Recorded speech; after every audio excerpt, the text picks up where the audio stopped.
Hello, I'm Brad Miller with the Ohio House of Representatives. Today I'm talking briefly with State Representative Barbara Sears of the 47th House District, which includes portions of Lucas and Fulton counties.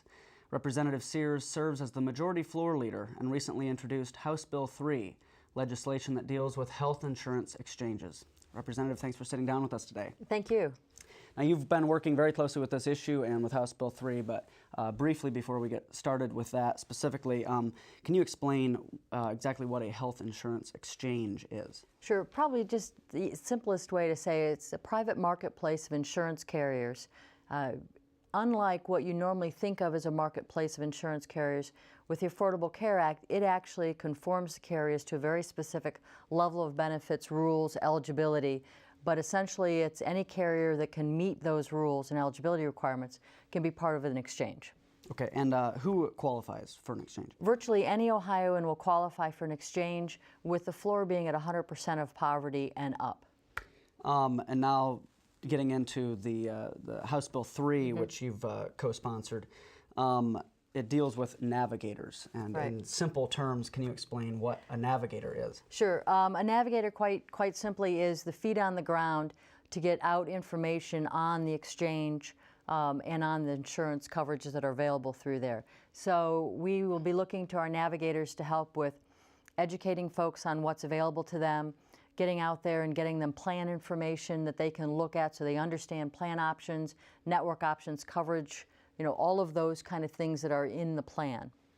And who is eligible to be a navigator, and how does one qualify for it, or how does one become a navigator? Well, actually, House Bill 3 actually sets up the rules for how you can become a navigator. Virtually anyone can be a navigator.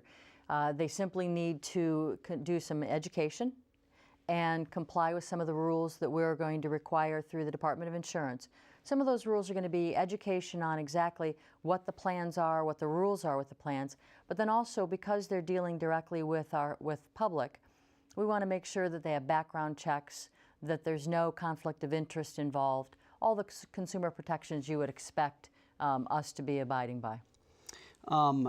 You've mentioned some. Are there other specific things that a navigator would specifically help individuals with? Sure. They're specifically scripted to not only talk about plans and provide what the options are, but their job very much is to help the process of enrolling. So they can actually help somebody complete the form or go online and do the signing up on the plan. What they cannot do, and that's probably equally important, is they cannot sell or recommend or suggest which plan they should take. So they can't go out and do what a licensed insurance agent does. Actually, I believe that we're going to see a very cohesive relationship between a navigator and a licensed insurance agent. So you'll have a navigator going out once certified. So your certified navigator will go out and do a lot of generalized meetings, talking about plans, options, benefits. And if the person doesn't have any questions or concerns, they're likely to go ahead and go online and do the enrolling right there.